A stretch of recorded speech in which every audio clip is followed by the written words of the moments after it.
News Radio KMAN weather. Feeling like summer today in Manhattan with right now sunny skies and 77 degrees with those winds to the south around 22 miles an hour and gusting as high as 31 miles an hour. Tonight, clear skies and bumping all the way down to 37 degrees with those winds still gusting as high as 20 miles an hour to the south. Sunny with a high near 54 on Tuesday. That night, partly cloudy with a low of around 30, and on Wednesday, mostly sunny with a high near 53. Wildcat Insider up next on News Radio KMAN. KMAN Daily Weather is presented by Fox Business Systems. How much does downtime cost you and your business? Don't let another second go by. Call Fox Business Systems at 776-1452. The following is an exclusive presentation of News Radio KMAN, your home for K-State athletics. This is Wildcat Insider with the Mercury sports editor Tim Everson and KMAN sports director Mitch Fortner.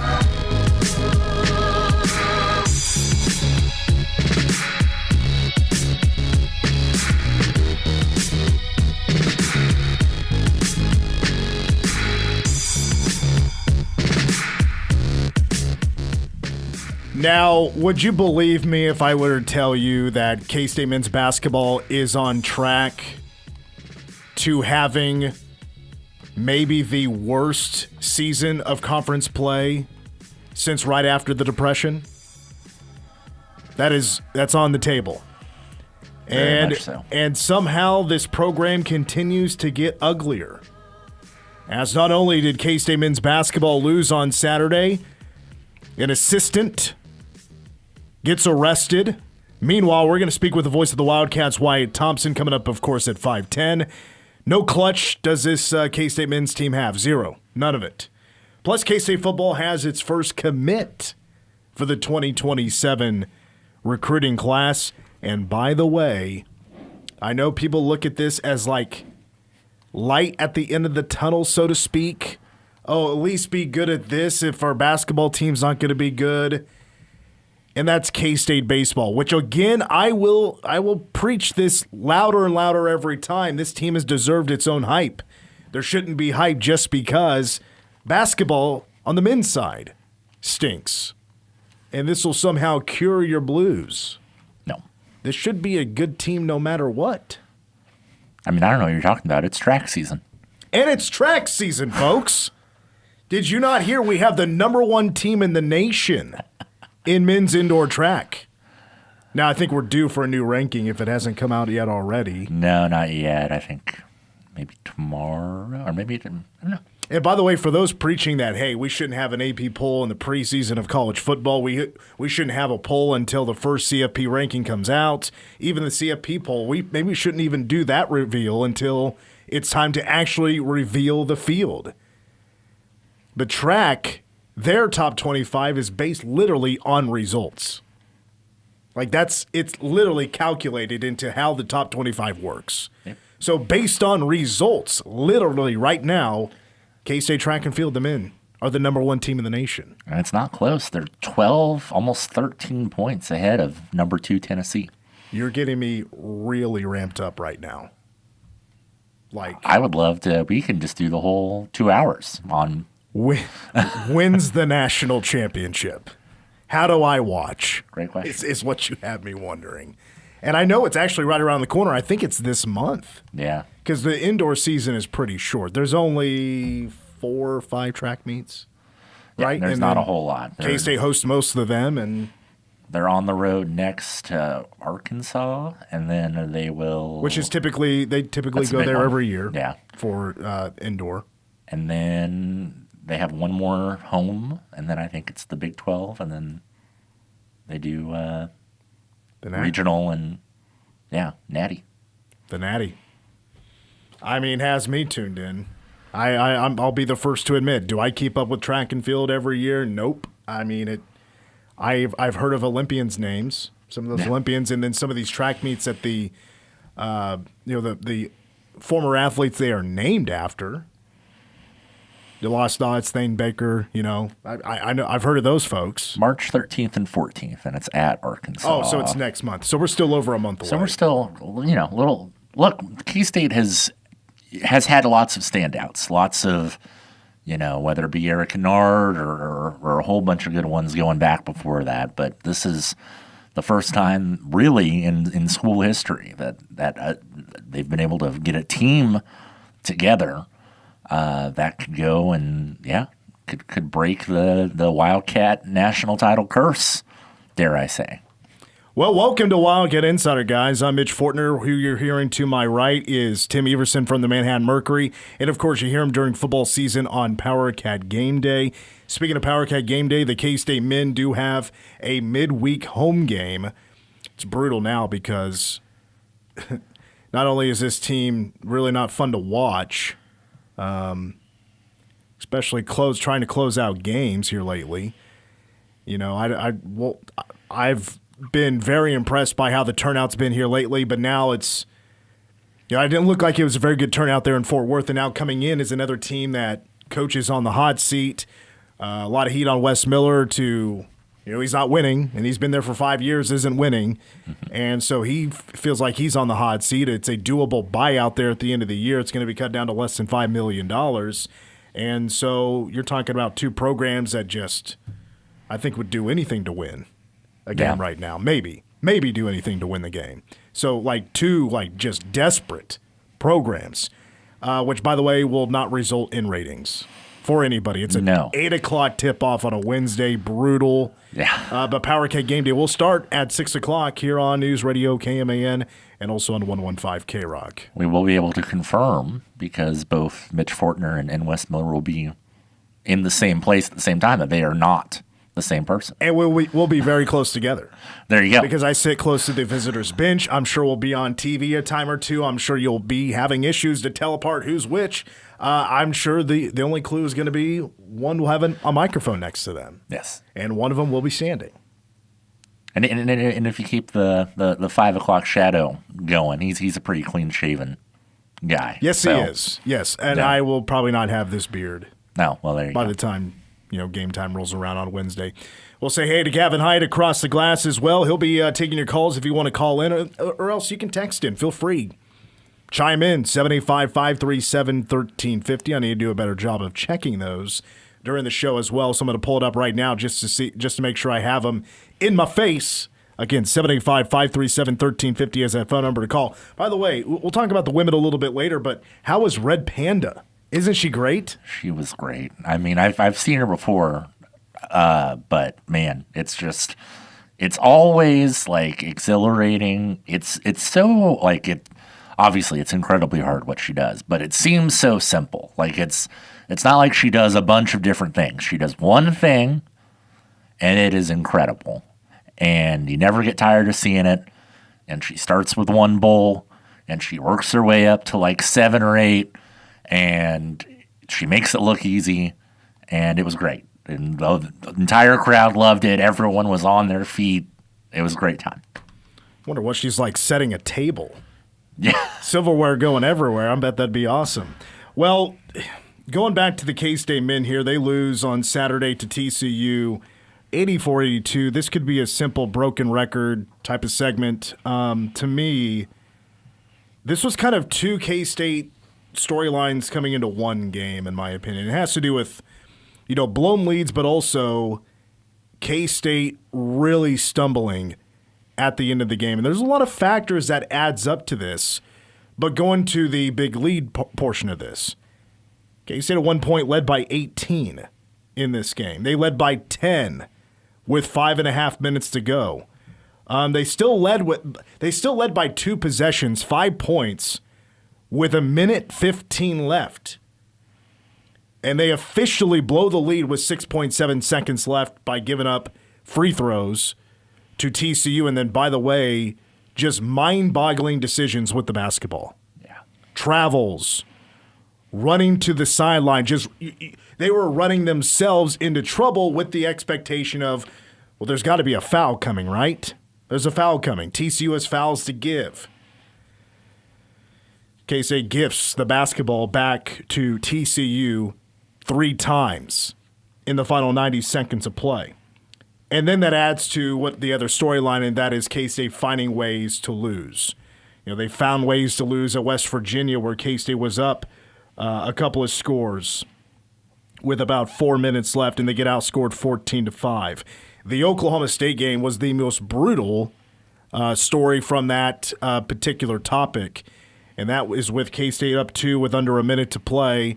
Abdi Bashir fouls a three-point shooter in the corner across the arms, and then I may be forgetting a part of these final moments, but then it led to P.J. Haggerty basically flinging the ball up to the rim at half court with more than 2 seconds to go. Plenty of time to take a dribble or two, but there was the expectation that Oklahoma State was going to foul. But based on the new rules, that turns out to be the wrong mindset.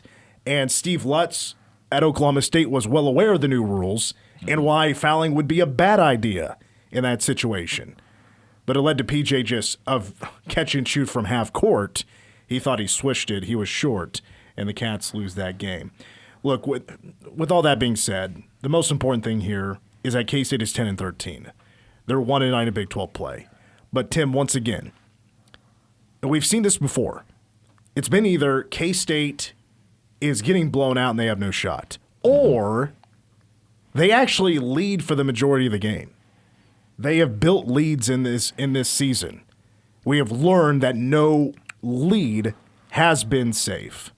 But there's been a lot of factors. K-State stumbles again at the end of a game, and they find themselves once again with just one win in the year of 2026. Yeah, you missed. There is a third type of game that they play, which is they play Utah. That's and true. They manage to win. Figured it out. And this Cincinnati game could be in that category where it's just like, hey, them and Baylor. The talent is so depleted that they're able to find a way. They're able to find a way to get a win. I will have to see it to believe it. I would imagine that things are, already weren't probably great morale-wise in the locker room, and I imagine they didn't get much better after the way things went down. I mean, it's one thing to lose. It's one thing to get blown out to a team like Iowa State, or you shouldn't, but it seems like they were just like, well, look, they're just better. Let's just move on. Let me bring this up. The KU game. Yeah. First half. K-State stays in this game because Andre Kostic is crushing threes. Right. I'll be full disclosure here. While this K-State game was going on, I was calling Manhattan High basketball in Mays. I did not watch it live. I ended up going back and watch kind of a fast-forward highlights version of this game. Yeah. I certainly got the gist of it. I'll ask you, outside of Marcus Johnson, was K-State good enough to still be a 3 or 4 possession lead type of team through the first half? No, they weren't. I don't think so. I think that is what this team needs, someone kind of going unconscious from 3 to be in a position where you are, winning handedly. Now, I think that they were good enough for it to be close, and they obviously, they led for all but 6 seconds of this game. They got up by almost 20. They were up 10 with like 5 minutes to play. Even I having watched this team, when they got up, I was like, all right, how are they going to do it? Because I didn't believe it. I did not for 1 second, even when the lead was at its highest. I was making a joke to someone. I was like, you know what? I wasn't even thinking. I should have bet money line at that moment on TCU because I knew that they would find a way, and they did. And it's almost sad because, man, it's one thing to get blown out. It's one thing to lose a highly contested, back and forth game. But man, when you are controlling 45 minutes of a game, basically, and then you just watch it get flushed down the toilet, and especially a final minute of a game, which is nightmarish. You couldn't think that you would have an end of a game worse than the Oklahoma State game, but somehow the TCU game happened. I mean, I don't know. I don't know who shows up on Wednesday, but they should be given like a medal if you were showing up on your own accord for an 8:00 game against a fellow basement dweller in the Big 12 like Cincinnati. K-State is going through, apparently from Coach Tang, which he gets through a press conference without really saying anything controversial or anything, or being accused of no accountability type of thing. Marcus Johnson goes off 5 of 6 from 3. He finished with 15 points. He finally got himself a game. 4 Cats in double figures. PJ Haggerty with 30 points, but again, just no clutch in his jeans.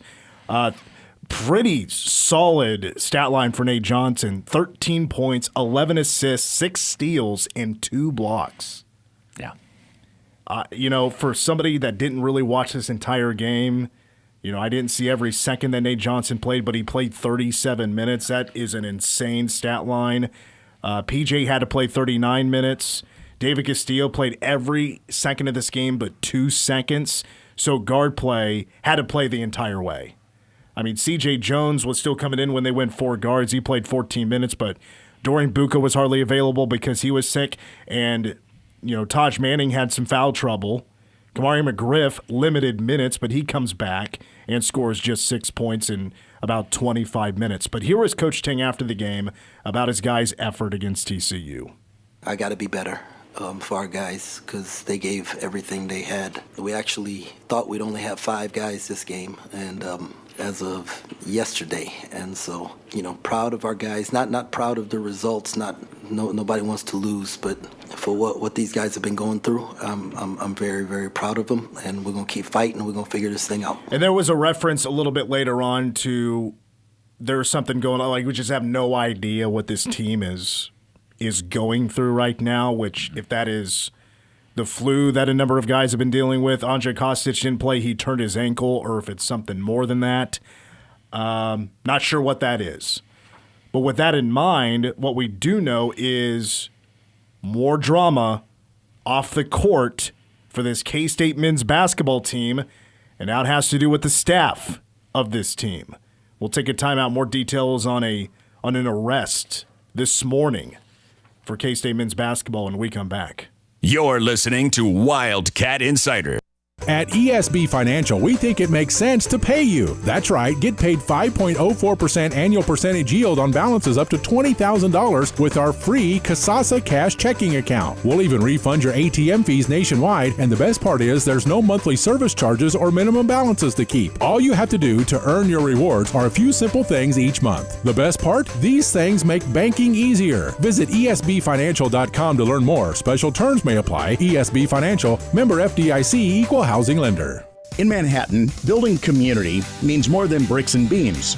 It means innovation and partnership. At McCown Gordon Construction, we deliver feature-focused solutions to projects that shape our region. From advanced research labs to vibrant education, healthcare, and community hubs. We're not just building projects, we're building the future of the Flint Hills with unmatched customer experience and value-driven strategies. We're building for tomorrow. Visit kansas.mccown-gordon.com. Manhattan Broadcasting is keeping it local. Dollars spent locally today help build a better community for tomorrow. Quality Collision is still open for business while they improve the intersection by the dam. Dodging a few orange cones is worth it to receive quality restoration. Keep your car looking as good as the day you bought it. Quality Collision, where quality is more than their name. It's a promise to their customers. Connect to anywhere in the world with daily flights to Dallas and Chicago when you fly local with Manhattan Regional Airport. You'll spend less time driving, saving you gas and time. And more importantly, you'll get home quicker to the ones you love. Click your next flight at flymhk.com. Baskin-Robbins, locally owned in downtown Manhattan, has the flavors you crave. From classic like chocolate and vanilla to bold faves like pralines and cream, peanut butter chocolate, and wild and reckless sherbet. Scoops, cakes, and shakes. Baskin-Robbins has what you need. A Streeter family business. Our family serving yours. Manhattan Broadcasting is keeping it local. Find more great local businesses plus special deals and offers when you keep it local on our website. One Sports presents this special update of the 2026 Winter Games. Figure skating, the ice dance began with the rhythm dance. The event will end Wednesday with the free dance. The U.S. husband and wife team of Evan Bates and Madison Chalk are the reigning world champions. They finished fourth in 2022. That was before they got married. They just finished their routine with a score of 89.72. They are just a hair behind the French team. Bates and Chalk were part of the gold medal winning team in the team competition. Curling, mixed doubles, semifinals today. The U.S. team that shares the same first name, Corey with a C, TC, Corey with a K, Dropkin. They're both from Duluth, Minnesota, and today they upset the Italian team that was the defending gold medal winners 9-8. So the U.S. with a win tomorrow over Sweden will win the gold medal. Women's hockey, they are just about to finish. The U.S. leading Switzerland 5-0. John Stashauer, Western One Sports. At Fisher Investments, we may seem like other money managers, but we're different. Are you really that different than the rest of us? We are. As a fiduciary, we always focus on what's best for our clients. What services do you offer besides investing? We have a team of specialists in financial planning, estate planning, and more.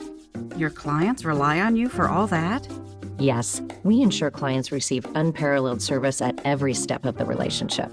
Okay, but you still sell commission-based products, right? No, because we believe that's a conflict of interest. We prioritize service over sales goals. So, then how do your fees work? We have a simple and transparent fee that's a percentage of our clients' portfolios. So we do better when our clients do better. Wow, we're more different than I thought. At Fisher Investments, we're clearly different. Learn more at FisherInvestments.com. Investing in securities involves the risk of loss.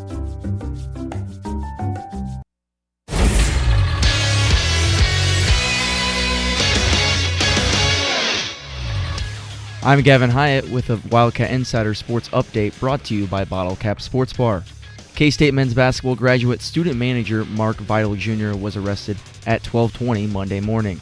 He is charged with 1 count of domestic battery and was released from the Riley County Jail on a $2,000 bond. A Riley County Police Department arrest report listed a second arrest at the same address. Kristen Blake Whitting Daniels, 27, of Manhattan, was arrested for domestic battery and criminal damage to property. She was released from jail on a $4,000 bond. RCPD representatives did not respond to requests for further information. Vitale, a graduate assistant for the Wildcats, joined the staff prior to the season after helping Baylor win a national title in 2021 when head coach Jerome Tang was an assistant under Scott Drew. Once again, Kansas State men's basketball put itself in position to win a Big 12 game. Once again, it couldn't finish. K-State blew an 18-point lead. TCU took its first lead of the afternoon on 2 free throws with 6.7 seconds remaining and capitalized on a late K-State turnover to secure an 84-82 victory Saturday at TCU. K-State returns home Wednesday to host Cincinnati. Also, K-State women's ends its 2-game homestand on Tuesday at 6:30 p.m. against Oklahoma State.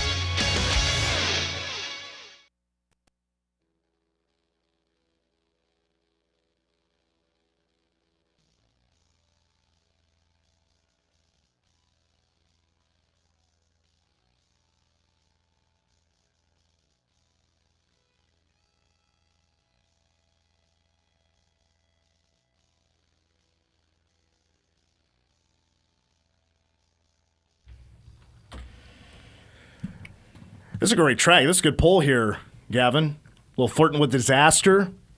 Some Molly Hatchet. Good stuff. They played Junction City a year or two ago. I think they were here for the 4th of July. Oh, I did not know that. Junction City, they pull out some interesting acts sometimes. Typically for their 4th of July celebration, it's typically cover bands. Mm-hmm. But then they'll book somebody. I think they had Bret Michaels come one year or something. I could be mixing that up with some other event, but there's been some interesting acts come around Junction City for the 4th of July. All right, we're back on Wildcat Insider. I'm Mitch Fortner with Tim Everson from the Manhattan Mercury. Gavin Hyatt is our Cross Our Glasses. A call is coming in right now. But the text line is open as well. That's 785-537-1350. Apparently somebody gave away some women's basketball tickets earlier here, I see. Well, they got Oklahoma State tomorrow, J.C. Hoyt coming back. That's a good team. Good team. That K-State is going to need to really lock in if they want to pull off that upset. They've beaten teams as good or as better Absolutely. than Oklahoma State. But for whatever reason, just the big home wins have been tough to come by. We'll talk about that here in just a little bit. So the breaking news from earlier this morning, the Manhattan Mercury reporting that K-State, let me get the official title here because I want to make sure I get this right. So it is, hold on, computer's moving a little slow here. Graduate Student Manager, first season, Mark Vitale Jr., former Baylor player, played for Jerome Tang and Scott Drew, won a national championship, a very good player.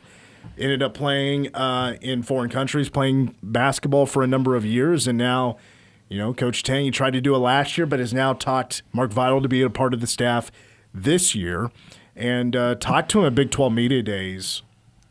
It was probably my favorite interview of the 2 days.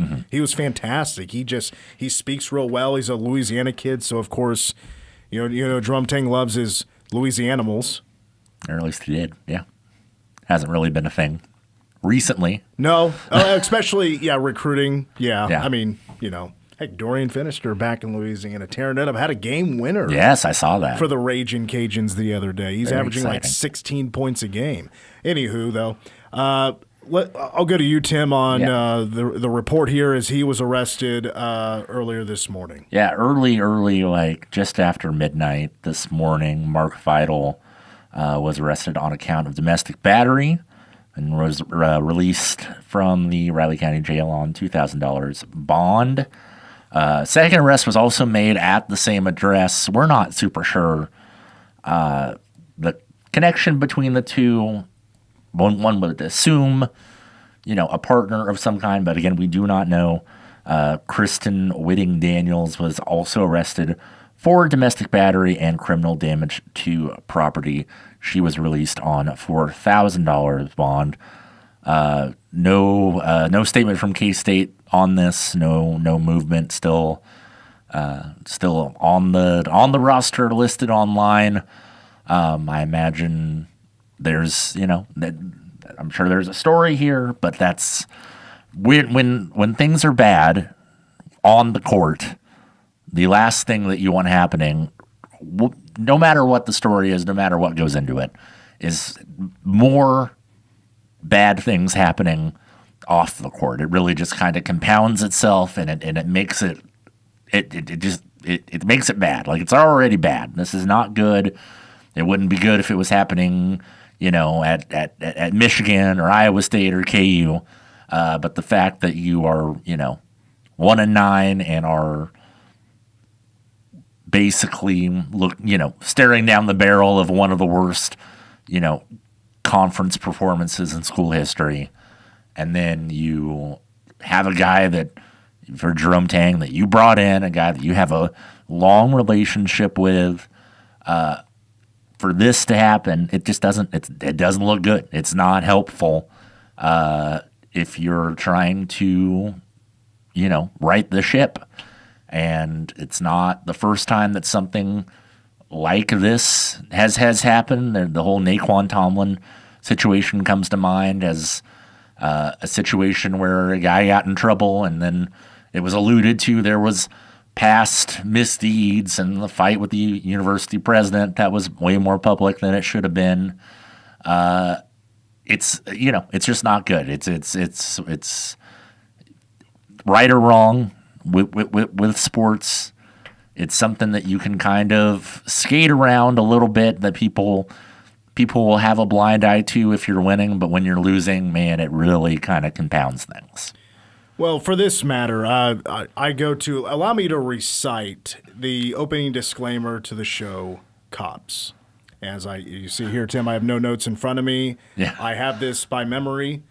Cops is filled on location with the men and women of law enforcement. All suspects are innocent until proven guilty. Absolutely. In a court of law. Absolutely. I'm a big believer of innocent until proven guilty. With that being said, nobody knows this story. It is a story between two people right now that I'm sure have shared their stories on scene, and it leads to a couple of arrests. The focus here, though, is now Jerome Tang will have to decide, and maybe, I don't know if anybody else gets involved here, if this is just an in-house thing to deal with, because Mark Vitale will have to, he probably showed up earlier today because, of course, released on bond, and was incredibly embarrassed. Yeah. Was embarrassed to show up, to explain himself, and now K-State, on top of having to deal with a struggling basketball team, now they have an arrest, on their staff. I don't know Mark Vitale very well. I don't know if he's ever had history in the past, if this is his first arrest. What I do know is we kind of have to kind of draw a potential conclusion on how this could wrap up. I look back at the Gene Taylor era of K-State sports and to find other examples of a domestic battery case. Arrests happen. I'm not necessarily judging anybody. I'm just basing on any sort of facts that we have from previous cases. There's a handful that obviously come to mind. The Naquan Tomlin situation, like you alluded to, that really blew up. There was obviously more to the story than what we know of as facts. Mm-hmm. And Richard Linton got involved, and he was dismissed from the team. He never played a second season at K-State. Going back further than that, this was about 6 or 7 years ago. You guys remember a wide receiver by the name of Hunter Risen? He transferred in from Michigan State. He was going to be a part of Chris Kleiman's first team, and he ends up getting arrested for charged with a domestic violence count, and which he ended up pleading guilty to. Now, before that, I believe he even pleaded guilty. He was indefinitely suspended from the team. He never played a down for K-State, most likely because of that. I'm sure it was a little bit more dirtier on the surface behind the scenes with how K-State addressed this. I don't think he ever played another down of football. I don't think he ever ended up anywhere after this. Going back a little bit further, I believe this was just months prior. I don't know if people remember a women's basketball player by the name of Mary Lakes, who was a backup for Aoka Lee. She actually started a handful of games as a freshman. She was here for 2 seasons, but from the story that I understand, there was her roommate was actually her girlfriend, who actually traveled from Illinois with Mary to K-State, and they had apparently had troubles, a troubled past, but they lived together. And Mary was actually, talking to her, she seemed like a really fantastic person.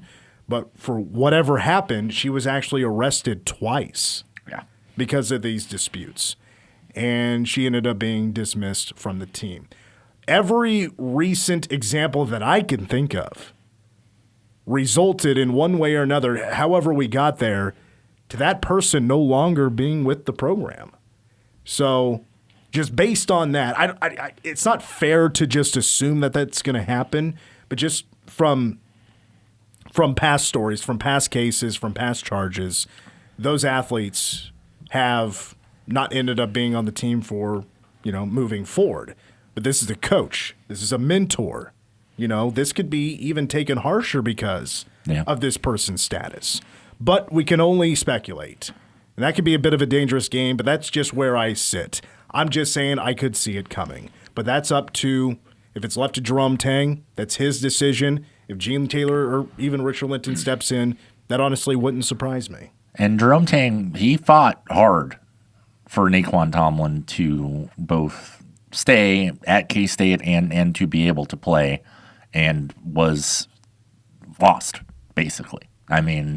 But he very much, so will that standard stay the same for a coach? Like I said, we don't know what the deal is. What I can say is, especially with a charge with the severity of domestic battery, if Mark Vitale does continue to be a part of K-State's basketball program going forward, K-State fans should demand a fairly decent explanation on why that is the case. And I'm completely open to there being a good reason why that could be the case.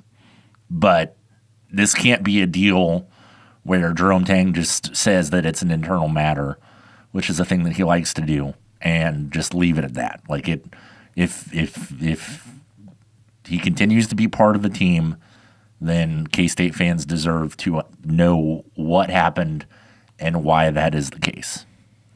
Again, this would just be me personally. Like if I was in a position of Jerome Tang or Gene Taylor and like any sort of domestic violence situation to where the player that's or coach that is associated to me is the one that laid hands on somebody, especially a woman, I feel like I would have a zero tolerance policy with that. Yeah, that's pretty serious in my opinion. Even though if these aren't, felony charges or anything, if this is just misdemeanors, that's very serious. Even if they weren't the instigators and all that, it could be a very tough situation. But I feel like I would personally have a zero tolerance policy with that. Every story is its own. Every case is its own. I just don't know how K-State's going to handle this, but it has to be handled. This is pretty serious. 2 people were arrested because of this. Now, if there have also been these cases like Naquan Tomlin, for example. I believe he just took a diversion. Yeah. I think it was handled in diversion. So basically, he was on probation, basically, but paid a fine, and over amount of time, this could potentially just go away. But it ends up also he's no longer a part of K-State. So right. I'm always also I'm a believer in second chances. But what we've learned in sports is, yes, you deserve a second chance, but unfortunately for you, that just can't be with us. Yeah, that's happened quite a bit as well. Yeah. So with that, let's move on. We'll take a break. K-State women's basketball. Tim was there Saturday to watch the K-State women, and what they were able to do against BYU was quite impressive. What that could mean. Plus, we got last week in the Big 12 coming up here on Wildcat Insider, News Radio KMAN. You're listening to Wildcat Insider. We asked parents who adopted teens to share their journey. If you build a relationship, then it becomes easier. If you build trust, it becomes easier. As a parent, you want what's best for your child. To give them the love that a child needs is probably the best thing you do for a teenager. Learn about adopting a teen from foster care. Visit adoptuskids.org to learn more. A message brought to you by Adopt US Kids, the U.S. Department of Health and Human Services, and the Ad Council. We asked parents who adopted teens to share their journey. There are many times I thought, I can't do this. I mean, what parent isn't worried about? What am I not doing right? What am I not doing enough? And then I realized, wait, that's being a parent.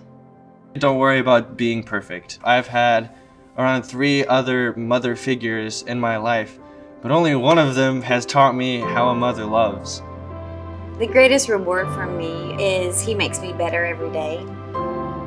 I would tell a family considering adopting a teenager that teenager, whoever it is, needs you, and they need what you have to offer.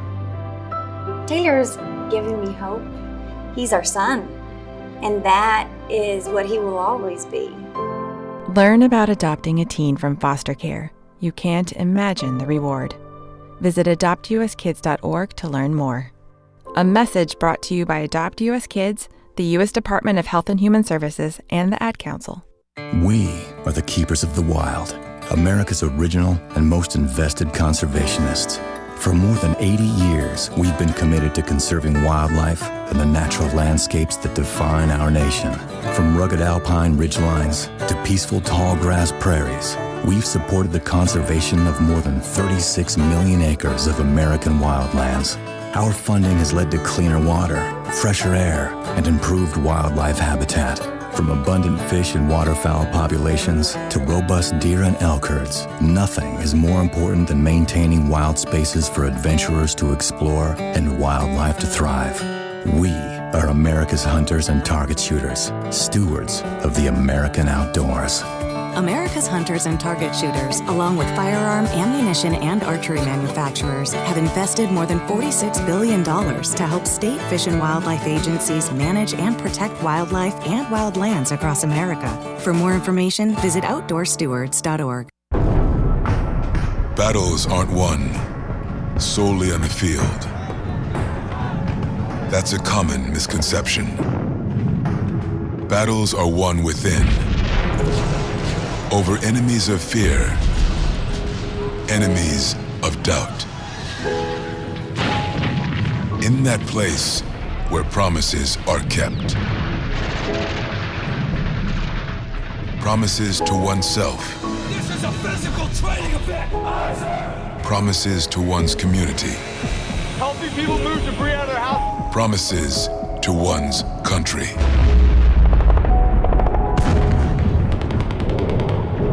In the heart of every Marine, you'll find a promise. A promise forever kept. A promise of battles won. For area high school scores, recaps, league standings, and coach interviews, check out Scoreboard Saturday at 8 a.m. during football and basketball season, including coverage of the Centennial League, NCKL, Big East League, Flint Hills League, and the Twin Valley League. Scoreboard Saturday on News Radio KMAN is powered by WTC Communications. News Radio KMAN weather.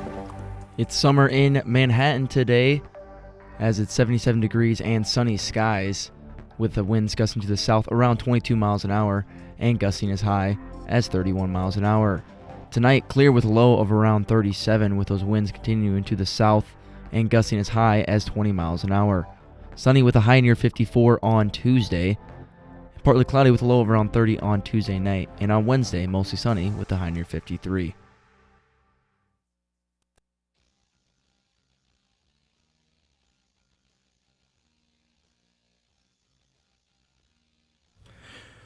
Got a call during the last segment about Nate Johnson. I brought up his pretty solid stat line, but am I giving him a pass on his turnover there late in the game? No, I am not. I'm not giving anybody a pass, especially with the consistent pattern of just terrible turnovers there late in some of these games, and I think maybe it was the worst I'd see. Maybe, like, honestly, when it comes to the just mind-boggling decisions, like, this may be lack for a better term, but low IQ decisions on what to do with the basketball, where to inbound, what to do with the basketball after inbounding on those 3 turnovers in the last 90 seconds of that TCU game is totally inexcusable. But P.J. Haggerty just as guilty, if not more, because 2 of those were his in the assumption of one of them was going to be in a foul, and just dribbles right into a dude on the sideline, giving you no room to do anything. The Nate Johnson turnover there, though, was really bad. It was really bad. Right at half court, you're in the front court, you just dribble to the sideline and dribble off your leg. Yeah. I mean, yeah, that was obviously a terrible look. But when those have happened this year, it's just not fair to put the blame on one person. This is a team collapse. Yeah. A team collapse, and that's where I'll leave it. No, I agree. Absolutely. I mean, look, they were up 10 late in the second half. You got to find a way to, escape with a win there. But TCU wanted it more. You could tell. You could tell late in the second half that they were getting desperate in a good way. And when they kind of ramped it up, the K-State just didn't have any answer for it. Now, a performance that I did not see coming. K-State women's basketball on Saturday. They take down BYU 77-52. I think Coach said it, what was it, last week at Arizona? Or maybe he was at Arizona State. He's like, yeah, when the shots go in, we got a chance. Like, that's very true. This team could just not hit the broadside of the barn sometimes, or they're just draining everything. I tell you what, though, what we saw from Nastia Claessens was like what we kind of felt was advertised about her coming into the season. Like, she's going to have her moments where she just goes off and she is the best player on the floor. Look, I think she's had more moments than just Saturday of she is just that talented, can be the best player on the floor. But even with that weird shot that she has, she drained 4 threes and finished with 25 points, 4 assists, 4 rebounds, and a couple of steals. Nastia was just lights out good. It was a low game points-wise for Terrence Sides, but how about 13 assists from Taryn's side. She and Nastya had some chemistry. Yeah, 13 assists, and what Jeff Meddy liked the most, and super impressive, no turnovers. Yes. No turnovers, 0. And Randy Peterson, the women's basketball SID, looked up after the game. She's the only player in the country this season to have 2 games with 12 or more assists with no turnovers. Also had 12 assists with no turnovers in the season opener win over Omaha. I need this database. I know, right? I don't know how he finds it, but That's he's a hell of a stat. It was crazy, but yeah, no, Nastya took over. I mean, that's the thing. We've seen her be good, but we haven't really seen her like take over a game like she did. Like she got them off to a really hot start, scoring 9 points in that first quarter, and then she had 10 in the third quarter, and that was when K-State really got some space in between them and BYU, and then BYU I think starts the fourth quarter scoring like 6 straight, and you're like, oh, are they going to make this interesting? No. K-State scores like 16 in a row in the fourth quarter to just completely leave no doubt. Excellent performance. Love what we saw from Nastya. Taryn finding a way to contribute even though she, wasn't scoring. Gina Garcia had 12 points. That was good to see. Brandy Harrod had 9 points and 10 rebounds. That was good to see. Ivana Skecic.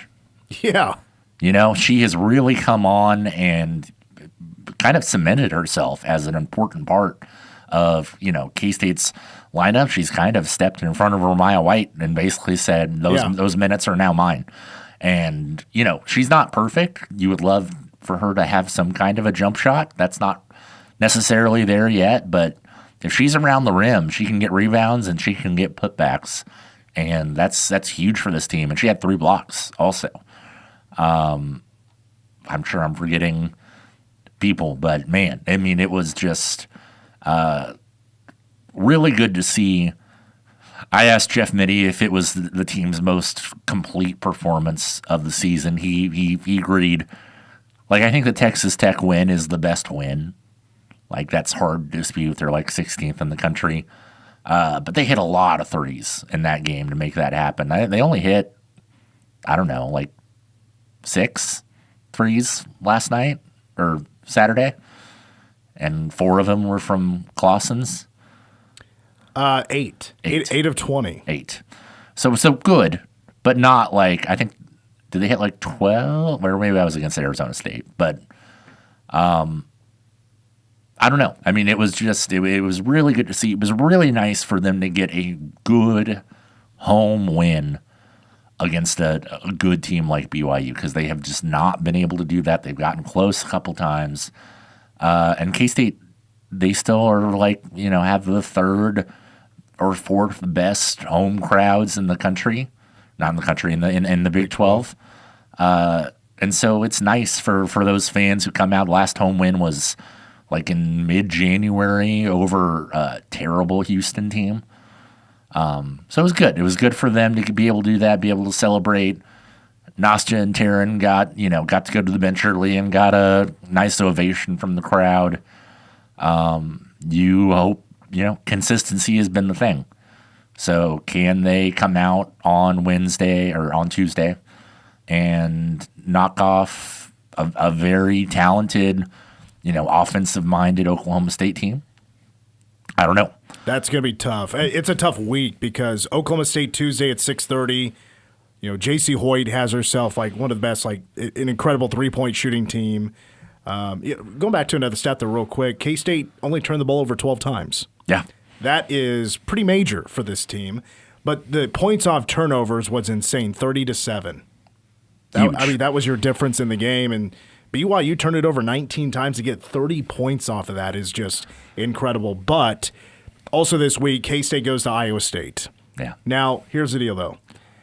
if this was K-State men and they were playing against an Oklahoma State team and then they're going on the road at Iowa State, I'm giving hardly the K-State men a shot because they have a losing DNA. And then you're thinking, well, Mitch, I mean, this K-State women's team, they have 13 wins. They're barely above 500. But I'm like, yeah, but this team is different.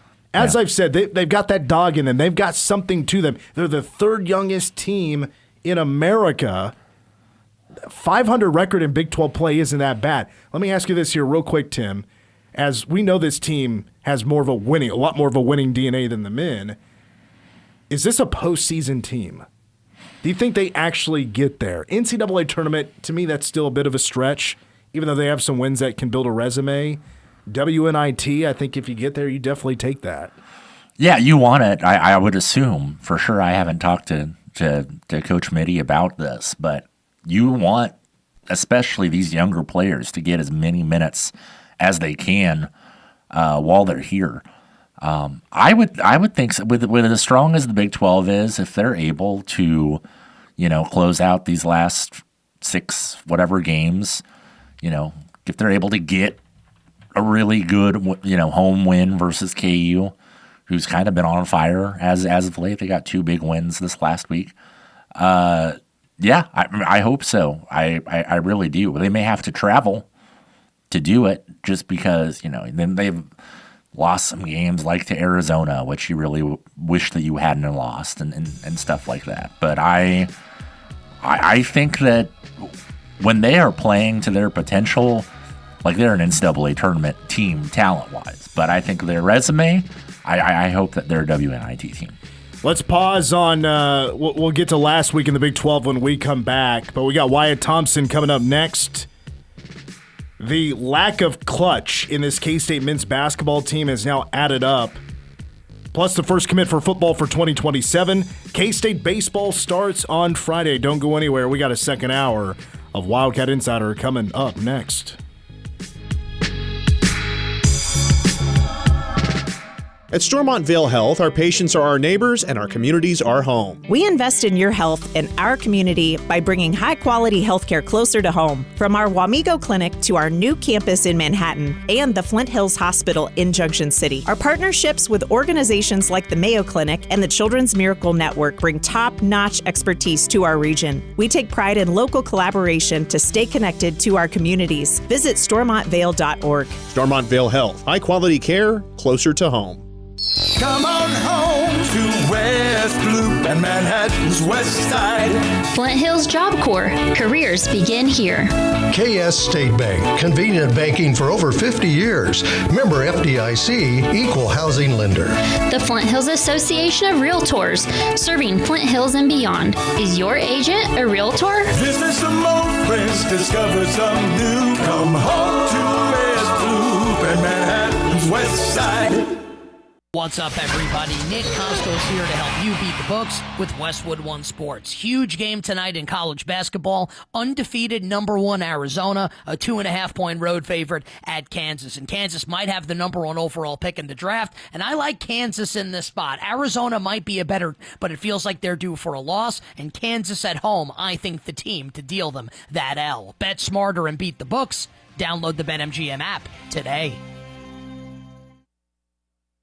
I'm Boomer Esiason. My mom died from cancer. She was only 37 years old. She didn't have life insurance, and that was devastating for my family. That's why having life insurance is so important to me. Ethos makes it fast and easy. Get a quote in seconds, apply in minutes, and get same-day coverage. You can get up to $3 million in coverage with no medical exam. Get your free quote at ethos.com/play. That's ethos.com/play. Paid spokesperson. Time spent on application may vary. Online health questions required. KS State Bank wants to be your bank. Find the solutions you've been looking for at ksstate.bank. KS State Bank, member FDIC, equal housing lender. KMAN, Manhattan.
News Radio KMAN weather.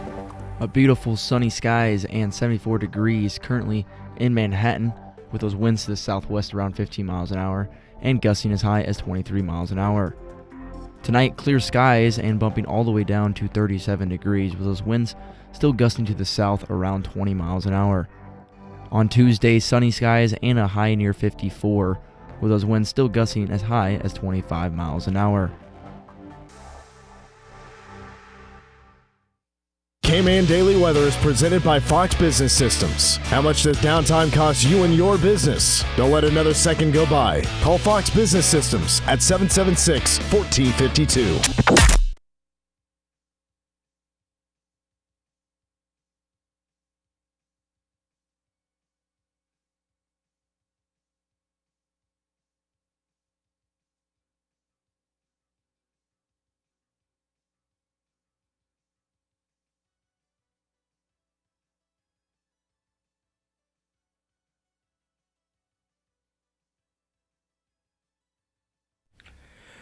I've never talked about this, but if I were to pick up one instrument and start learning right now, and I think I'd be good enough to be in a band, it's the synthesizer. Okay. Give me a year, I could be in an 80s cover band. I mean, I like the confidence. Did you see me air playing the synthesizer as that song was playing? I did. I hit every key perfectly. I could tell, and I was impressed, for sure. And with that, it is hour 2 of Wildcat Insider. It's after work, folks. We've reached 5 o'clock. Mitch Fortin, Tim Everson, and Gavin Hyatt. We owe you last week in the Big 12, as it was mentioning during the break there. Big KU game tonight. They host number 1 Arizona. But last Monday, they went on the road. They beat Texas Tech 64-61 when Darren Peterson hit back-to-back threes with 90 seconds left. And Christian Anderson was kind of MIA there. He dressed, he was out there, and all of a sudden he was out with an illness. And, I mean, Texas Tech fans were like, what the hell is this? Where's our guy? Now, everybody started blaming, like, everybody was saying it was gambling. He had to be gambling. They pulled him from the game. He was probably gambling. I don't know if can you bet? Can you gamble on sports in Texas? Not in Texas, no. I didn't think so. So, maybe that's not quite on the table. It's going to be kind of hard to do unless he has some guy in Kansas doing it for him. I mean, I guess, yeah. I mean, it just feels irresponsible of people to put that on a, 20-some-year-old kid. But BYU flirting with dropping out of the top 25. Let me get this quick update here real quick. BYU is now 5-5 in the Big 12. They've been kind of hurting lately here. I mean, they were upset by Oklahoma State in the midweek, and then they lose at home to Houston by 11 points. BYU has now lost 5 of its last straight, including 4 in a row. Now, I will say they haven't had the easiest schedule. Arizona, KU, Houston are 3 of those last 4 losses with the road trip to Oklahoma State, where they kind of stunk there. Well, at least Oklahoma State was able to pull away there. Mm-hmm. Anthony Roy for the Cowboys with 30 points. A.J. DeBonso with 36. Their bench is bad. BYU? Yeah. No depth? Well, in the last game, I think they had 5 bench points total. They have some pieces. Unideal. Speaking of Houston, they won at BYU, like I mentioned, 77-66. Cougars shot 50%. Kingston Flemings with 19 points. And then let's see here. Also, we got here included Cincinnati winning at UCF, which Cincinnati is K-State's next opponent. That final score, 92-72. Look, that was Wes Miller saying, hey, guys, nobody's more pissed off than I am. This is unacceptable. We're gonna figure this out. We're gonna get better. They got better by beating UCF. Must be nice. UCF is an NCAA tournament team right now. Johnny Dawkins is having the year of his life, the season of his life, as a 6-win Big 12 program. I think it's 6, maybe 5. I think they're like 6-4 or something like that right now in the Big 12. 6-5 is where the UCF Knights currently stand. They haven't had their bye yet. We ready to go? No Wyatt yet? It's whenever I call the number, it's just saying like the number isn't found. Oh, maybe we gave you the wrong number. Here, let me check on this for you. I let one of my other guys handle the outline today. Oh man! So hold on just a moment. Oh, I see. There was a typo. How do I do this? So hey, the fifth. Text it. The fifth. No, I got you here. The fifth number after the 785, and then you get into the second group of numbers. The fifth number in the phone number is wrong. I'm going to signal to you what it is. That was quick thinking. I was like, oh, why wouldn't you? Oh, yeah, because probably Wyatt doesn't want his phone number given to the greater Manhattan community. I mean, we call him every Monday, and he is the most reoccurring guest ever since I started 12 years ago on this show. Yeah. He has been on this show more than anybody because he does Wildcat Insider every Monday. He used to be a host through the full 2 hours, but the reason he's not in studio as a host anymore is because K-State football decided to change their press conference time. Instead of Tuesday, they went to Mondays, and then Wyatt became unavailable because he's pretty booked up on Mondays. All right, we are ready to go. Also, the breaking news from earlier today, as in like early this morning, just after 12 o'clock, K-State grad assistant Mark Vitale was arrested on a domestic charge, and he was released on a $2,000 bond. We're ready to go with Wyatt.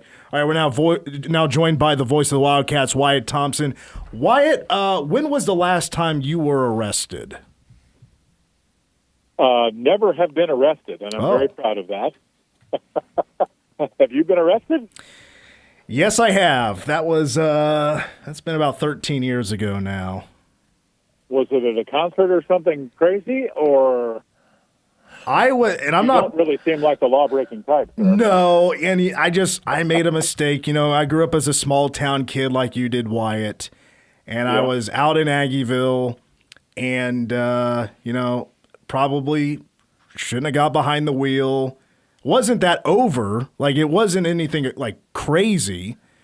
But a cop on foot noticed that I wasn't wearing a seatbelt. He stops me. I'm getting questioned. He pulls me out. I'm doing the whole rigmarole in dead center Aggieville on a Wednesday night, and that's what I got popped for. I got a DUI 13 years ago. Okay. Well, you live and learn, right? I think so. You don't like me less now, do you? You haven't done it again. It's good news. No. Learn my lesson.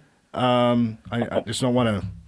That was a lot. They put you through a lot. When you get one of those things, it's like over a year's worth of a bunch of stuff you have to do to get back on the what they call the straight and narrow. I don't want to give you the wrong impression, but I don't think I've even been close to being arrested. See, like not even once. But you also grew up in an era where, for example, like DUIs, like my parents have told me growing up, like, look, if a cop stopped you, they followed you home and they just made sure you got home safe. Like, did you grow up with any experiences like that or know anybody that did? Oh, sure.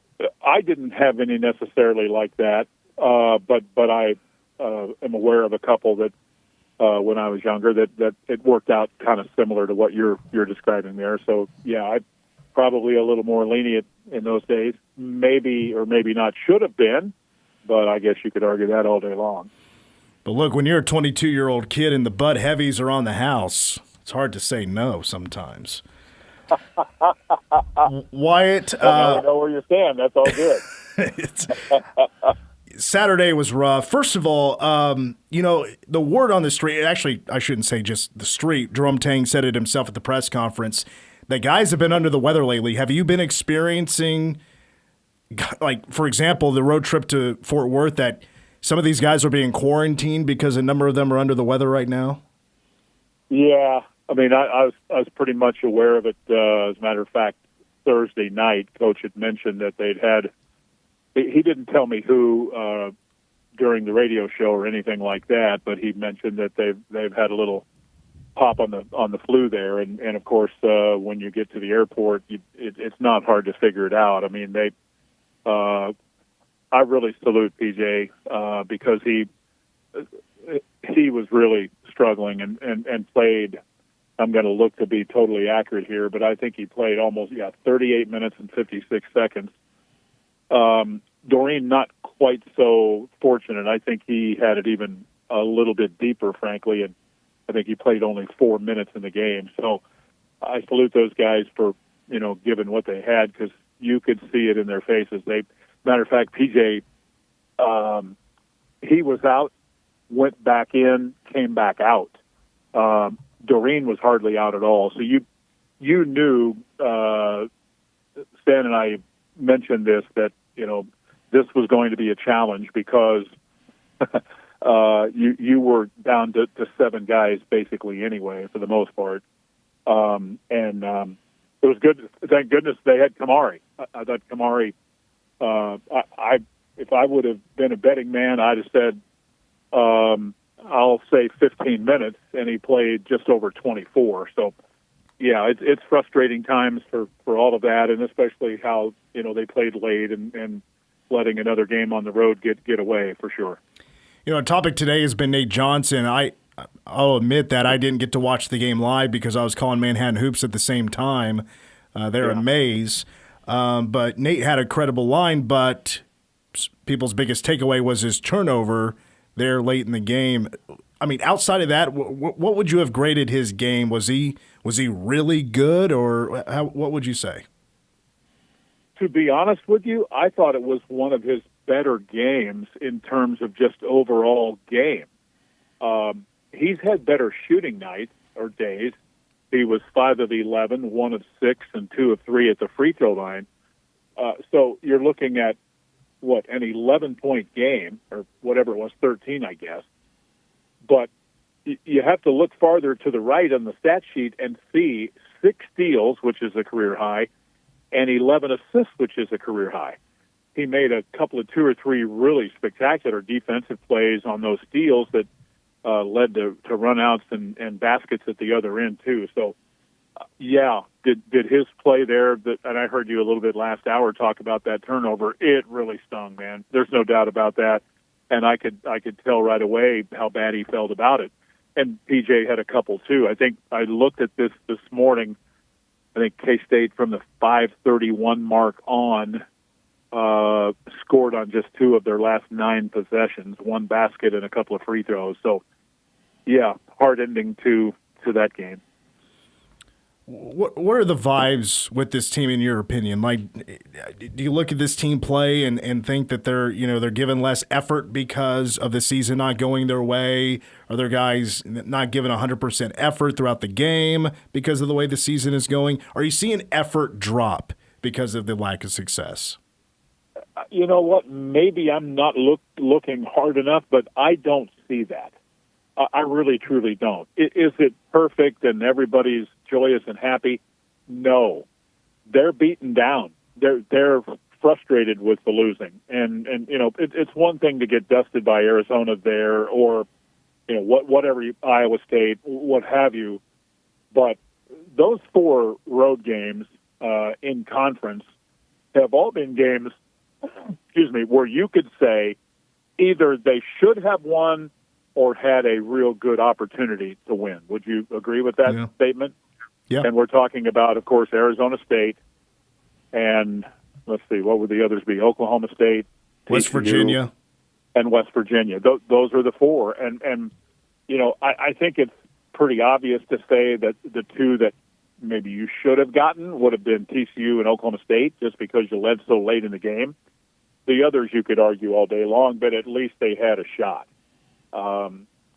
And that's, I think, just think about that for a second. If you would win 3 of those 4, okay, instead of 1 and 9, maybe it doesn't look quite as bleak. But again, if, right? It's the biggest small word in sport. Always has been, always will be. Got to close out games, and they've had a hard time doing that.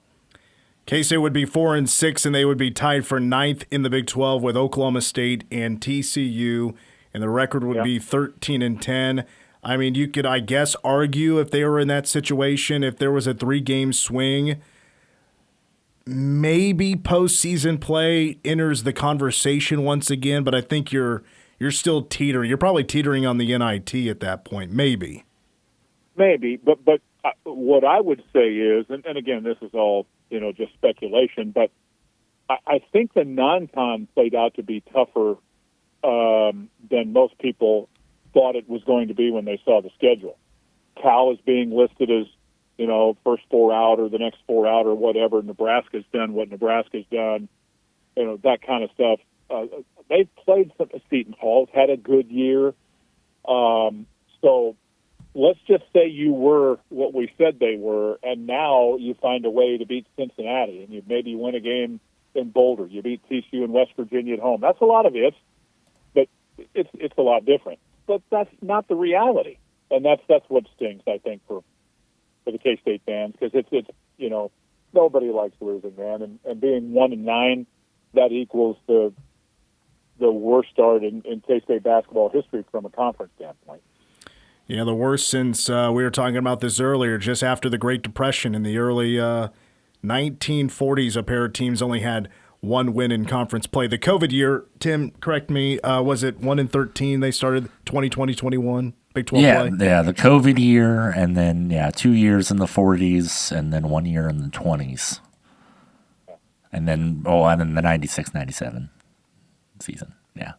Yeah, so there have been some tough years, but again, with what I think we all hope they would be, and where they're at now, you understand the frustration of the team and the fan base, certainly. By the way, a couple other updates on how some of the non-conference losses for K-State, how those teams have turned out. Bowling Green is 14-10 right now. They're 5-6 in their league, and Indiana currently sitting at 16-8. They're 7-6 in the Big Ten. Can you tell me what Tulsa is? Because I think I didn't mention them and should have. I think they've had a pretty good year. Yeah, give me 2 seconds here. The Tulsa Golden Hurricanes. They're having a great year. They're leading. They're tied for the lead in the American. They're 20-4 this season. 8-3 in the American. Yeah, and they came within an eyelash of beating K-State here. So, yeah, it's just they're pretty good, I think. Wyatt, to wrap up, Cincinnati coming into town for a game on Wednesday. Cincinnati, Wes Miller, his seat is certainly hot right now. They're 12-12 on the year. You hope K-State could get a victory here. What's K-State running into with Cincinnati Wednesday at 8 o'clock? I think it's one of the more perplexing teams in the league, if you ask me, because I think they have a lot of length. They have pretty good depth. They have pretty good talent, whether it's Mustafa Cham or Baba Miller in the front court. Their guards, Jizzle James, Day Thomas, Keyshawn Tillery, pretty good players. They have other guys off the bench like Kerr Kriisa. I think they're a good club, but here's the reality, man. They're only shooting 42.4% as a team, only 31.2% from three, and 66.5% from the free throw line. All of those are 300 or worse in major college basketball. It's hard for that to equate to me because of their skill. But again, it's all the game's about putting the ball in the basket, right? And they've kind of struggled at times to do that. They're 12-3 at home and 0-9 everywhere else this year. So maybe Wednesday night's the night. I'm pretty sure Mitch Palm is going to be a little bit more favorable towards K-State in a game like this. Wyatt, I'll let you.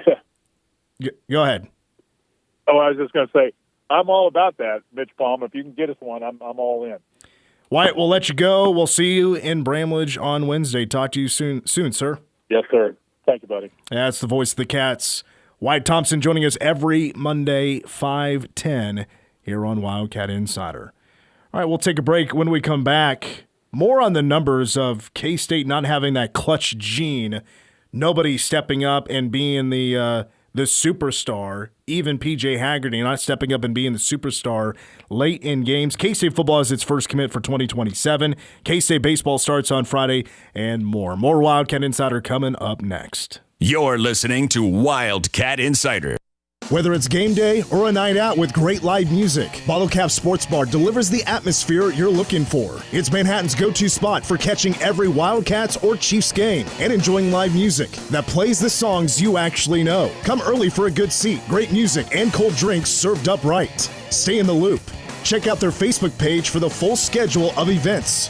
Bottle Caps, where the music's live, the game's always on, and the vibe is just right. Bottle Cap Sports Bar located on West Anderson across from Dairy Queen. Midstate Mechanical, an independent American Standard heating and air conditioning dealer, can get your furnace winter ready with their complete HVAC system check and service. Midstate Mechanical will give you the peace of mind that your furnace is operating safely, efficiently, and properly to give you the warmth your family deserves. Not sure your system will make it through the winter? Midstate Mechanical can help. They use the most reliable brand, American Standard. Midstate Mechanical, your American Standard heating and air conditioning dealer, providing quality service for over 30 years.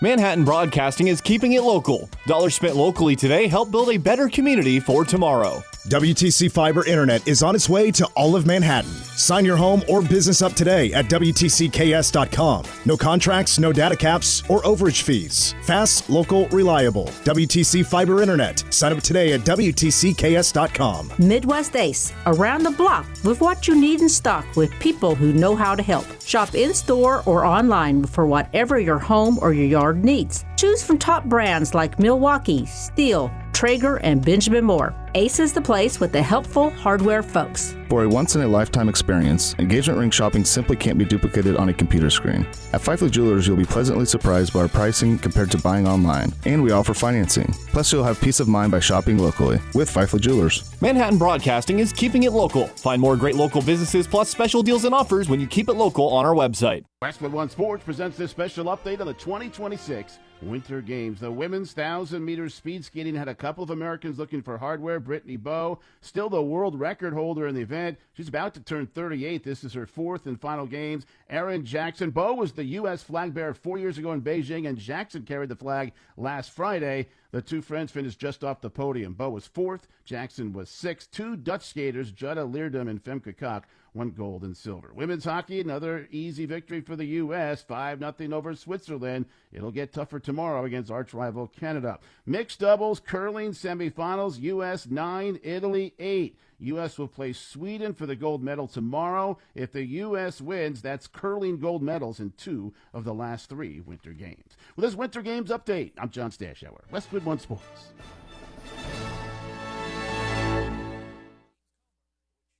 Need parts fast? Need them now? O'Reilly is fast. Just one part that makes O'Reilly Auto Parts stand apart. Right now at your local O'Reilly Auto Parts, you can get one free set of brake pads when you buy 2 qualifying brake rotors. Ask the professional parts people about additional brake pad and rotor upgrade options available at O'Reilly Auto Parts.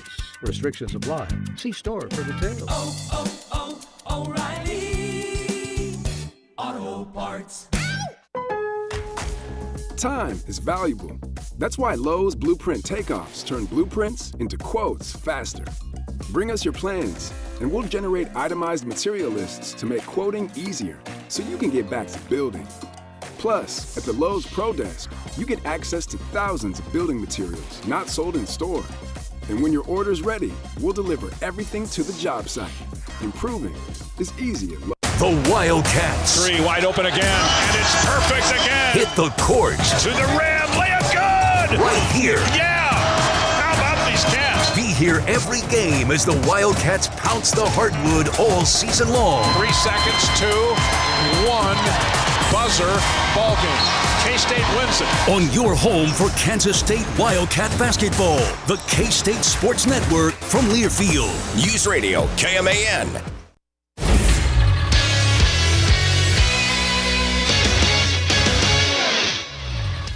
I'm Gavin Hyatt with the Wildcat Insider Sports Update brought to you by Bottle Cap Sports Bar.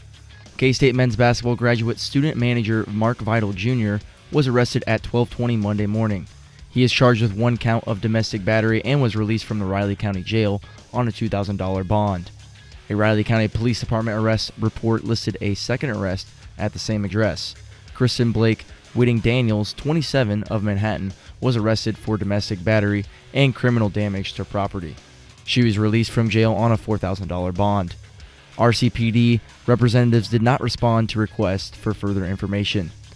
Vitale, a graduate assistant for the Wildcats, joined the staff prior to the season after helping Baylor win a national title in 2021 when head coach Jerome Tang was an assistant under Scott Drew. Once again, Kansas State men's basketball put itself in position to win a Big 12 game. Once again, it couldn't finish. K-State blew an 18-point lead. TCU took its first lead of the afternoon on 2 free throws with 6.7 seconds remaining and capitalized on a late K-State turnover to secure an 84-82 victory Saturday at TCU. The Wildcats committed 3 turnovers in the final 90 seconds and dropped to 10-13 overall and 1-9 in conference play.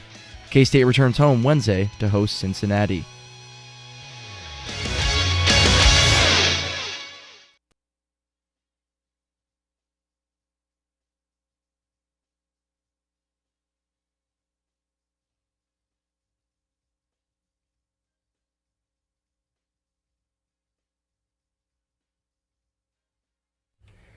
Information. That deserved a huge laugh. That was money. That was cash money. Snow with informer instead of saying informer. It was information about Mark Vitale. This statement just literally coming out from K-State. I mean, we're talking literally just seconds ago. About Mark Vitale. This is what the email says. Below is statement on K-State men's basketball graduate assistant Mark Vitale, quote, "We are aware of Mark Vitale's arrest on Sunday night. He has been removed from all team responsibilities until the judicial process runs its course." So there you have it. He's not kicked off the team from what I'm gathering here, but right now is responsible. He's not with the team. And this, who knows how long this could take, and then if they decide to have him back, that's their decision. Yeah, I think that's the correct move. You gotta, because of the charge, which is domestic battery, you want to let the process play out, let him have his day in court, all that good stuff. But at the same time, that is a serious charge, and, you can't have him around your basketball team until that is resolved one way or the other. And I know that all the TV people were trying to get statements on this. I don't know if the Mercury reached out or we reached out, or anybody else, and something they needed to do. I'm glad they did. So pretty straight and upfront about what they're doing. Which honestly, statement wise, I'd say that's a step in the right direction. Anywho, back to K-State men's basketball. For those that don't know, Mark Vitale, which I'll get you here the info one more time here, who is a graduate student manager. He won a national championship as a player with Baylor back in 2021. Jerome Tang, of course, was an assistant. Scott Drew, the head coach. He was arrested at 12:20 this morning, charged with 1 count of domestic battery. He was released on a $2,000 bond. And then from the same address, there was also a second arrest. Kristen Daniels is her name. Arrested for domestic battery and criminal damage to property, released on a $4,000 bond. And again, the statement from K-State Hoops is that we are aware of Mark Vitale's arrest on Sunday night. He has been removed from all team responsibilities until the judicial process runs its course. I wanted to take a moment, though, to talk about what Wyatt and I talked about there a little bit. We talked about it a little bit in the first hour, but more so on K-State's lack of clutch, so to speak. And this could be arguably maybe one of the biggest things K-State is missing on this team is having some clutch. And when you think of clutch, you think about putting the ball in the right guy's hands. And when you need somebody to go make a play, that guy or maybe another guy will go make that play for you. And what makes a team a better team is when you have more than one option to do that, more than 2 options to go do that. You got a shooter coming off the bench. They come up strong for you. That's what makes a team better than your average team, is having that kind of DNA in your system, a winning DNA. It's a game changer. K-State doesn't have that. I went back and looked at the numbers and just it's been a couple of things for K-State this year. They have coughed up so many big leads, and they also haven't figured out how to hold on to even if it's a 2-point lead in the final minute, figured out how to hold on to that and not just shoot themselves multiple times in the foot with some mistakes. I'd go back to the Cal game. Non-conference play, what was that, the third game of the year? Yeah. Regular season game of the year, K-State led by 25. Cal comes almost all the way back. And K-State wins against Day Ames and wins that game by 3 points. The Creighton game. Remember the Creighton game? K-State did win that game. It was on the road. K-State led by 20. It was down to 3 with 7 minutes to go. Like a 20-point lead became a 2 or 3 possession game. It didn't take long. Even got worse than that, but K-State was able to stretch out the lead. They were down to 3, but they won by 7 in that game. They were down 3 at one point, and they won by 7. But then in Big 12 play, Oklahoma State, K-State leads by 2 with 49 seconds to go. They lose that game. West Virginia, the West Virginia game in Morgantown, the Cats led by 4 with 4:30 to go. They're outscored the rest of the game, 14-5. And then Saturday against TCU, K-State's up 10 with 5:26 to play. And they're up 5 points with $1:15 to go. You're up 2 scores. Yeah. Get those championship points. Stop, score, stop. You win the game. Nope. K-State was outscored in the final 5.5 minutes, 16-4, and they lose 84-82. Again, I will repeat it. This team has no clutch DNA in them. And maybe this is P.J. Haggerty's biggest letdown. I would also argue his first half play, but he was even playing with the flu. Yeah. The guy has the flu, and he may have put together his best start-to-finish game of the season.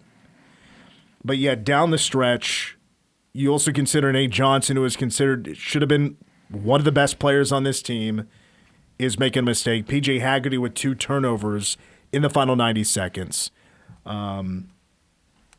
K-State's fouling in the last few moments of a game, not hitting clutch shots. K-State was left with building that 2-possession lead there late.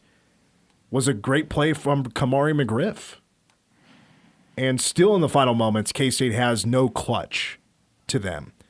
So is that biggest issue? I can leave that question up for debate. But I would argue it's not K-State's biggest issue to me because there's already been a ton of games where they just don't even show up in the first half. It's a blowout. Iowa State is an example of that. Bowling Green is an example of that. Seton Hall is an example of that, to where it feels like they don't even show up to begin the game.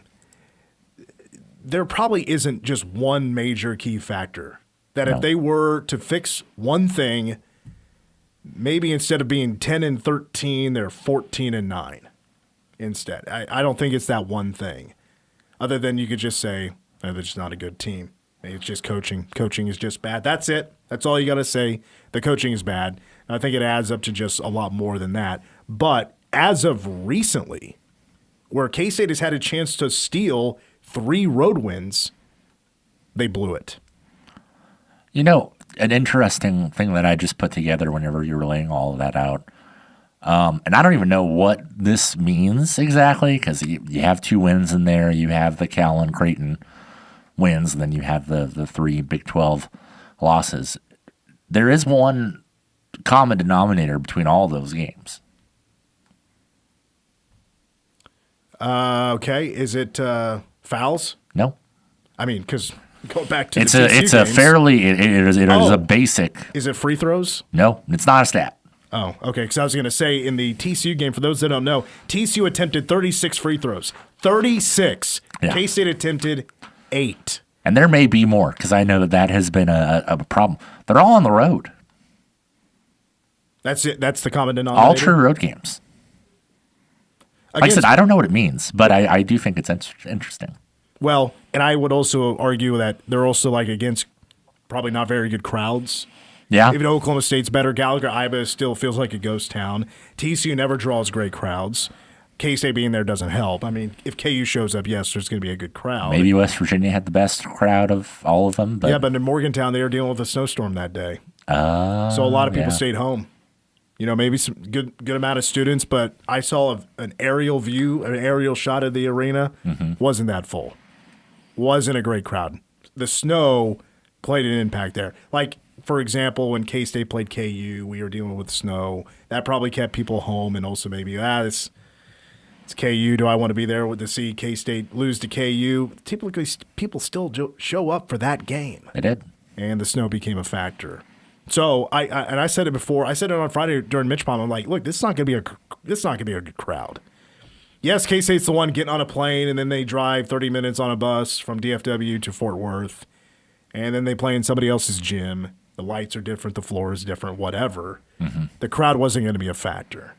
The crowd didn't even cheer that much. It was not that loud of a game. You could even tell on TV that, by the way, K-State was building a lead, and Marcus Johnson, this bigger gentleman, comes into the game is draining threes.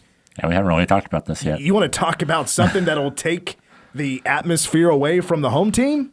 Yeah. That happening. Yeah. Where if you look up his stats while this is all happening, this guy's played 20 minutes this season. That's not the right number, but it's probably it's not much. Yeah. He's barely played. This guy is draining threes. Oh my God.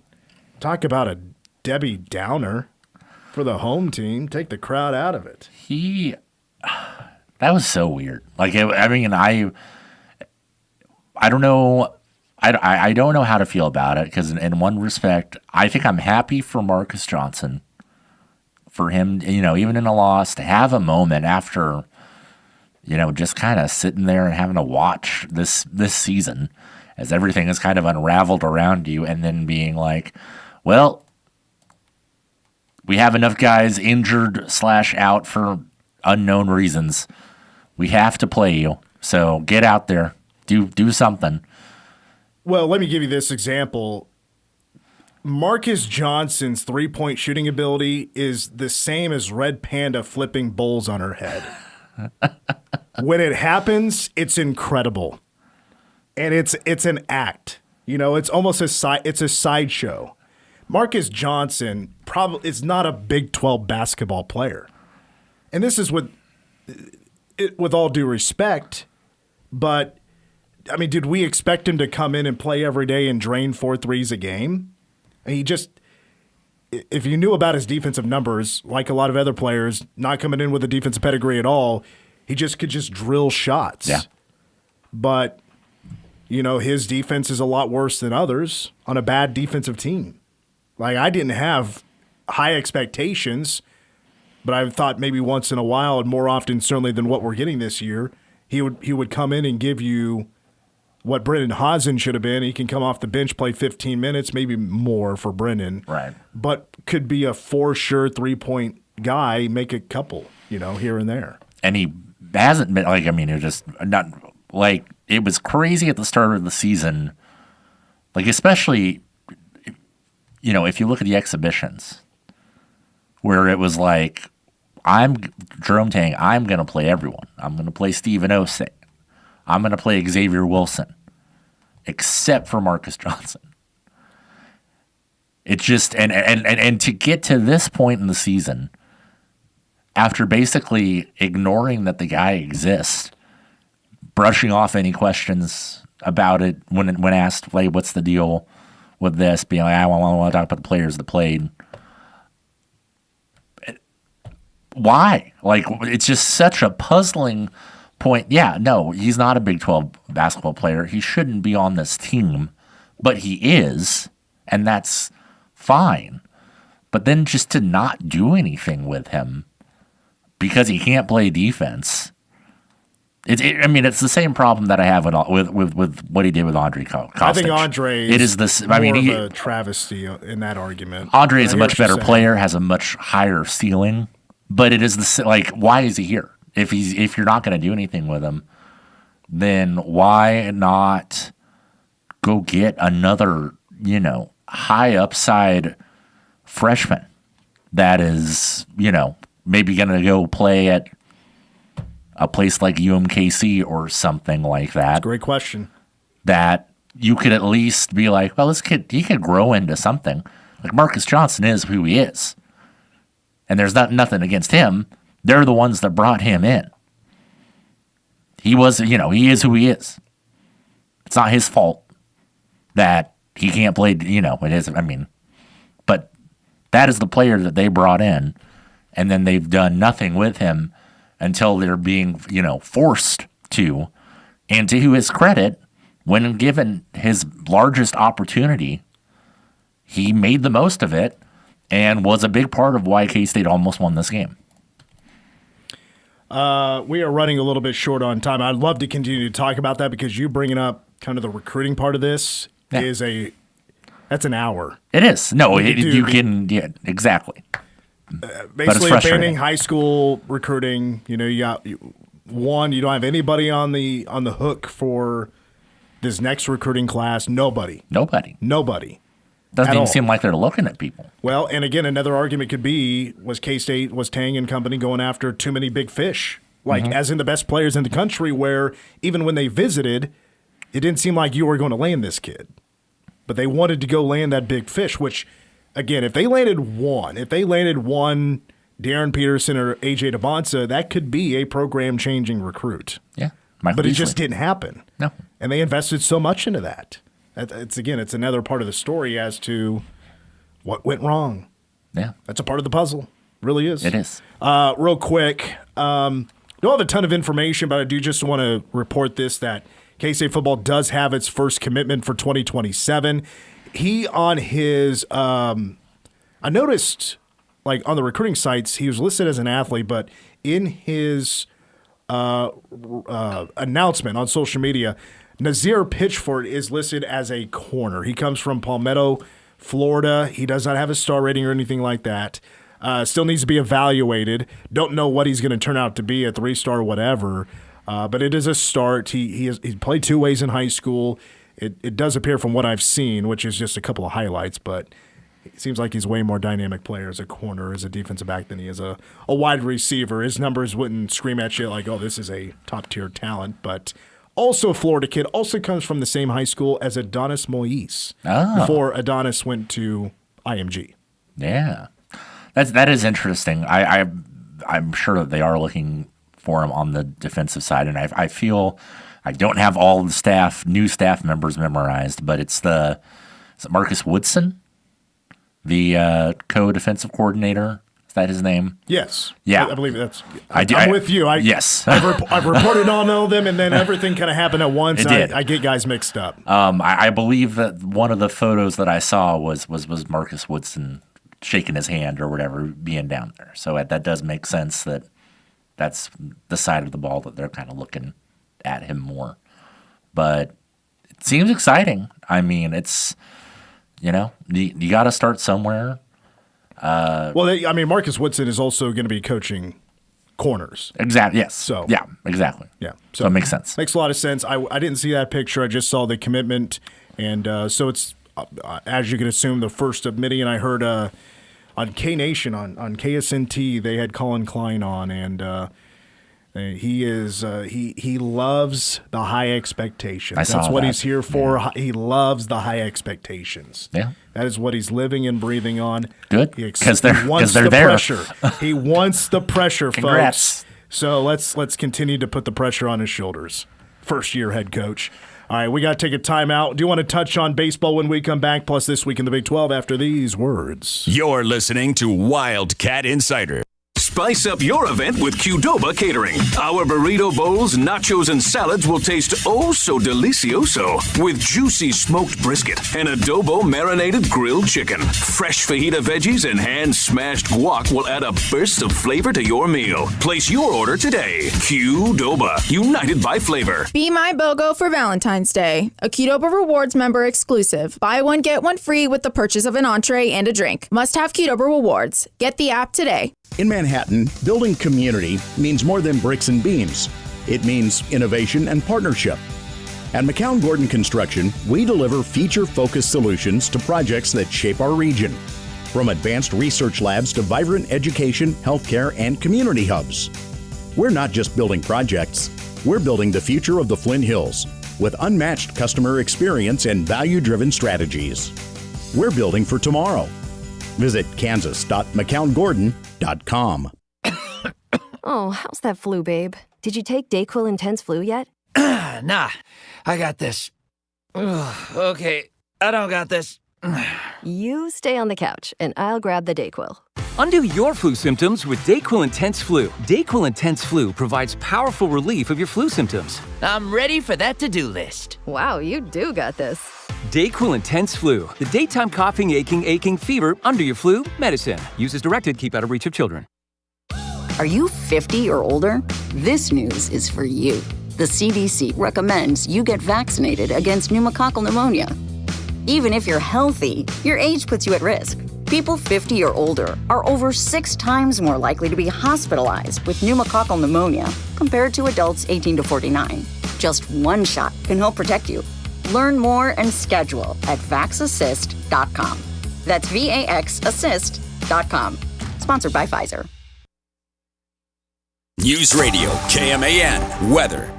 Sunny skies and 74 degrees currently in Manhattan with those winds to the southwest around 15 miles an hour and gusting as high as 23 miles an hour. Tonight, clear skies and bumping all the way down to 37 degrees with those winds to the south still gusting as high as 20 miles an hour. Sunny with a high near 54 on Tuesday, and on Tuesday night, partly cloudy with a low of around 30. On Wednesday, mostly sunny with a high near 53.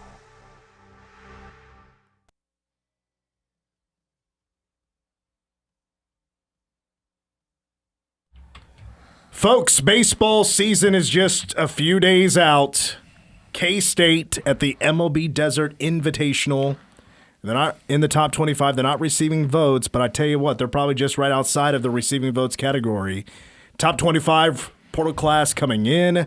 Number of guys, key guys returning. It's a very solid mix, But Iowa will be the first opponent. Now, K-State hasn't had a rich history coming out of the gate starting 1-0. But Iowa will be that first matchup that is this Friday. First pitch at 2 o'clock.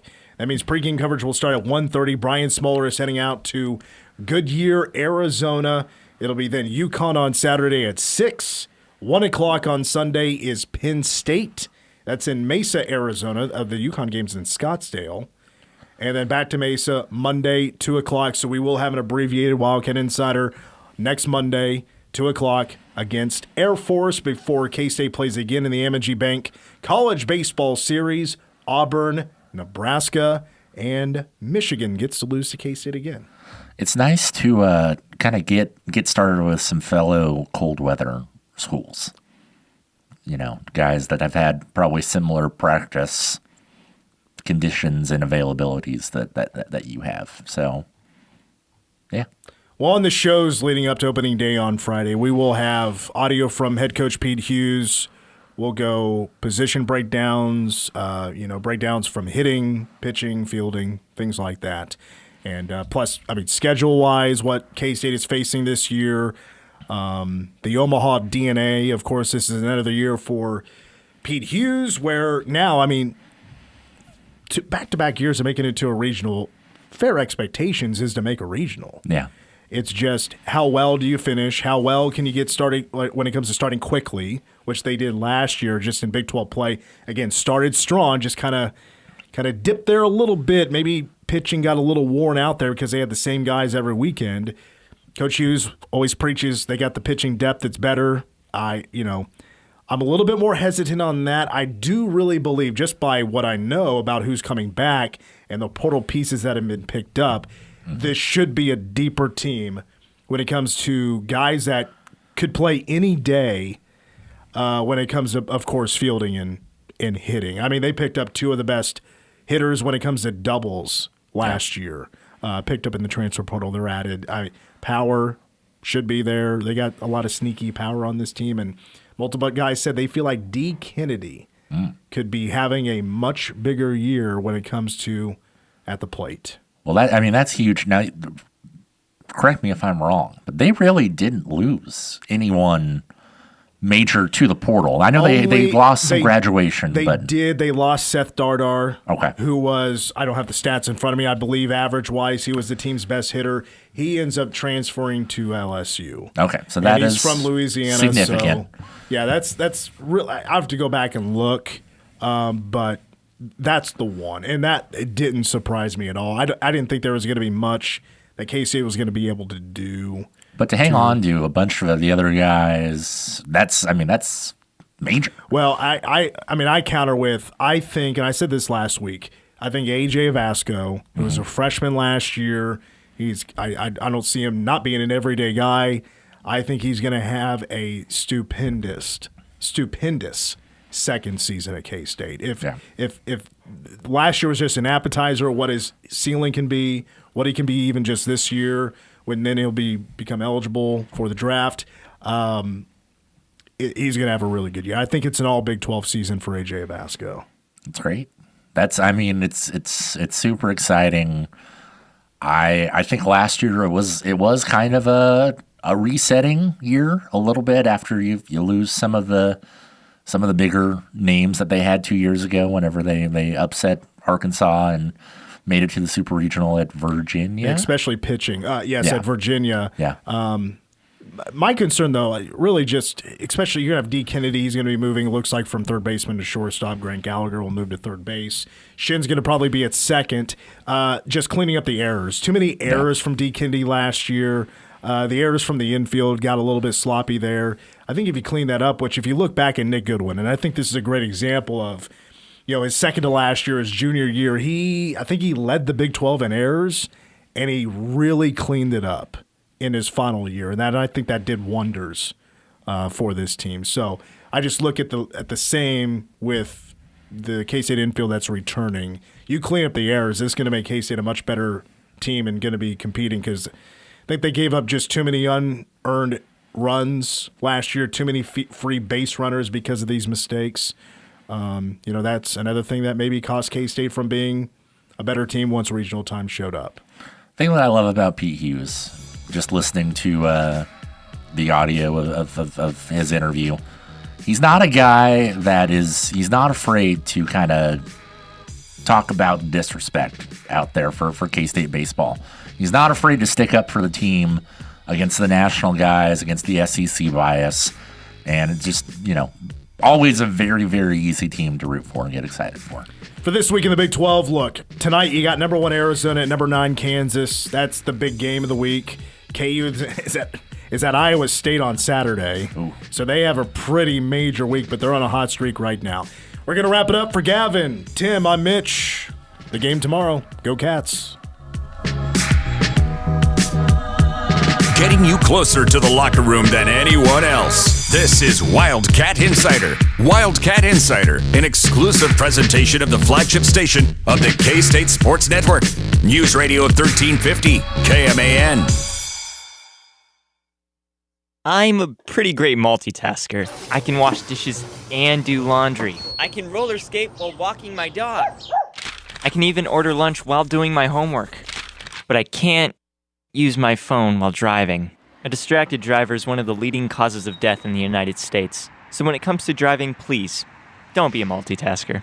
Don't drive distracted. A message brought to you by the National Highway Traffic Safety Administration, Project Yellow Light, and the Ad Council. Helping your inner circle prepare for emergencies can start in many ways. Put together an emergency kit with Wipe Wall. Create a family communication plan with your tita. Remind Bai to keep a backup battery charged. It all starts with a simple step, telling those you care about to be ready for the worst. So start a conversation and plan for emergencies together. Get more tips at ready.gov/start. Brought to you by FEMA and the Ad Council. KS State Bank offers convenient services to help make life a little easier. Visit ksstate.bank to learn more.